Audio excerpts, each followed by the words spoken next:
I think I'm going to try and do some actual education today instead of just posting people looking somewhat red-faced and talking nonsense on a podcast. So today I want to talk about programming, specifically programming for strength.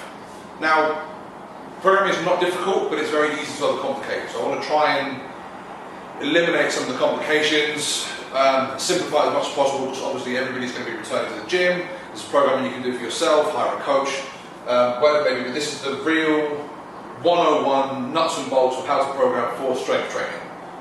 Now, I've built a pyramid, so it's the easiest way to explain it is in a pyramid. We've got it into 3 sections, phase 1, phase 2 and phase 3. Obviously we have our start, we have our finish. We'll start at the bottom. Phase 1, this lovely purple part of the pyramid. This is your foundation laying. This is where most people going back to the gym now is where they're going to be currently. You haven't trained for the best part of a year, you're out of condition, you're probably a little bit weaker than you were before you went into lockdown. We're starting here, phase 1. Phase 1 is nothing like the end goal. This is building your foundations. Your end goal is your competition day, for example, or your test day, whatever it is you've got in the diary. Phase 1 is going to have loads of variables. So if we look at deadlifts as an example, you're going to have your standard deadlift, wide stance deadlift, narrow stance deadlift, wide and narrow grip deadlift, single-legged deadlift, rotational deadlifts, offset load deadlifts, straight leg deadlifts, bent leg deadlifts, all sorts of different stances of variables for a deadlift. They're all going to be in phase 1. Loads of variation, loads of different exercises, all kinds of stuff to build the foundation of your pyramid. You're going to have moderate to high volume, so that doesn't necessarily mean sets of 10, that could be multiple sets of small reps, but the overall volume through your session is probably going to be a little bit higher. Improve your GPP. GPP is general physical preparedness, or in other words, you could also term phase 1 as GPP is general preparation phase of your programming. So that's all within phase 1. And also the thing to note is phase 1 can be sloppy. What I mean by that is if you're in phase 1 and you're doing loads of variables, you're really good at deadlifting, you might be terrible at single leg deadlifts. So when you're doing your single leg deadlifts, if you're here and you're wobbling all over the place trying to get down and it's a little bit sloppy, don't worry about it. Keep doing it. It'll get better, the skill will improve. This is skill development right here. Phase 1, very important part of your programming. Very important part of your programming. Phase 2. Phase 2 is a very important part of your program. Phase 2 isn't quite as important as phase 1, but it is still a key part. It is the conduit between phase 1 and phase 3. With phase 2, you're going to start to peter out some of the kind of ancillary lifts, the single leg weight. You're going to become a little bit more specific. You're probably going to drop a little bit of volume in your overall sessions, and you're going to start to increase the load you put onto things. So we'll stick with deadlifts as an example. You might lose the single leg deadlift work, and you're going to start doing more double leg work. With the more double leg work, the more weight you can put onto your bar, the more weight you lift onto your bar, the stronger you get, and the more you're leaning into phase 3. Okay? Phase 2, not to be neglected. Don't be tempted to jump straight from foundations to roof. You need the brickwork in the middle. Alright? And phase 3. Phase 3 is the bit we all want to do.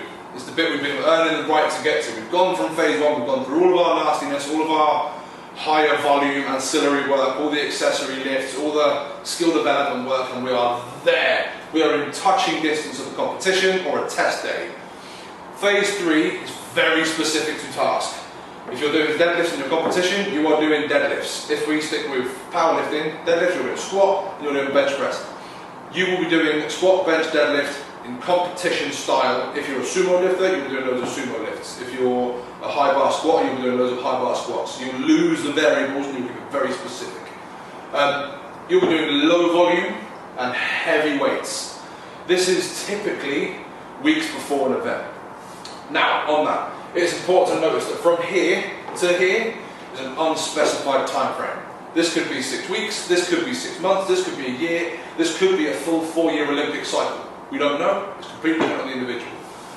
But that is by and large how you're going to improve your program. So, that's all well and good, and that's all the bump and the jargon, and we're going to go through that. Now, let's give you some examples. So, let's talk first up about the Olympic lifter. Now, the Olympic lifter is a very strange creature. I'm one, very strange creatures. In phase one, there's going to be a solid ton of variables, as we have spoken about. They may look like snatch and clean and jerk, they're your key lifts, you still need to do it.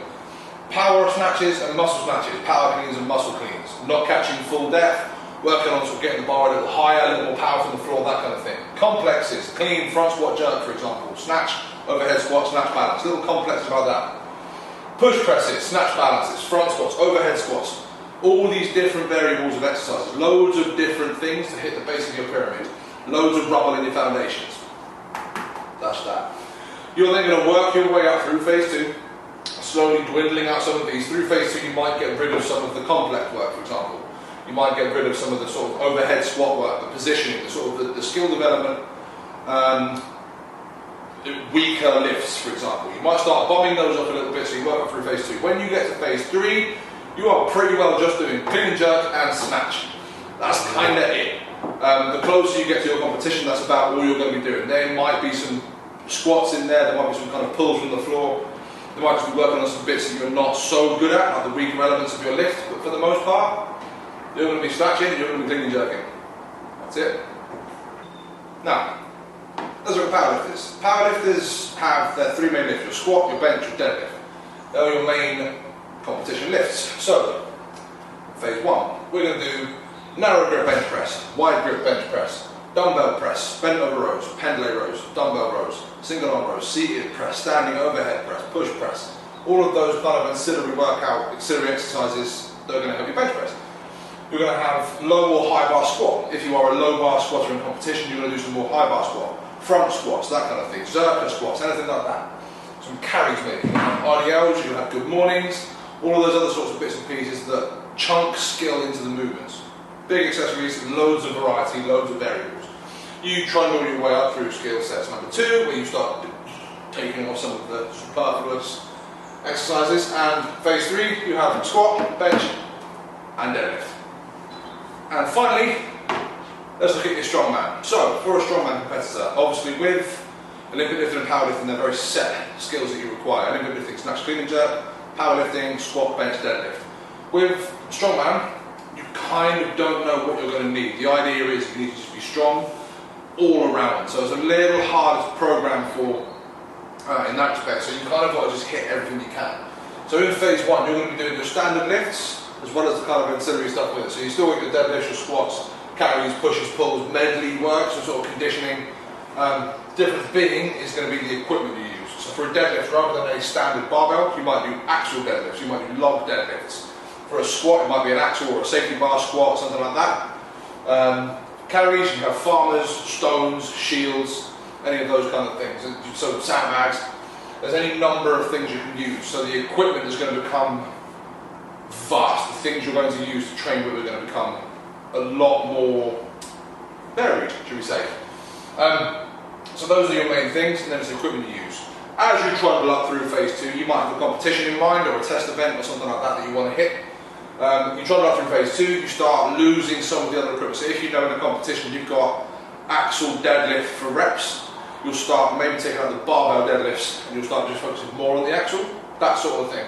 Then once you get to phase three, you are hitting events for competition. So you're going to have 1 or 2 event sessions a week, where if your events are stone over yoke, clean, log clean and press for reps, deadlift for reps, for example. Something like that. That's a terrible competition, but those are your 3. Those 3 are going to feature heavily in phase 3 of your competition prep or your training programming pyramid. Once you get here, you're still going to be doing some of these from phase 1. Purely because, as I say, with strongman, there's a little bit more variety in the sport itself. So the variety kind of stays with you from phase 3 up to phase 1, but you just focus on the events that are there. So if you don't have a squat in your event, you're probably going to not do squatting when you get to phase 3. Squat event might be a deadlift event, so you're going to be deadlifting a whole load. If your event is stone over yoke instead of stone to shoulder, you're going to have a 4-foot yoke set, and you're going to be doing loads of stone over yoke. You're probably not going to get it to your shoulder. You're not going to need it for that event. You get the idea. So that's us. That is programming for strength sports. It's programming 101, if you will. Obviously, it goes into a lot more depth.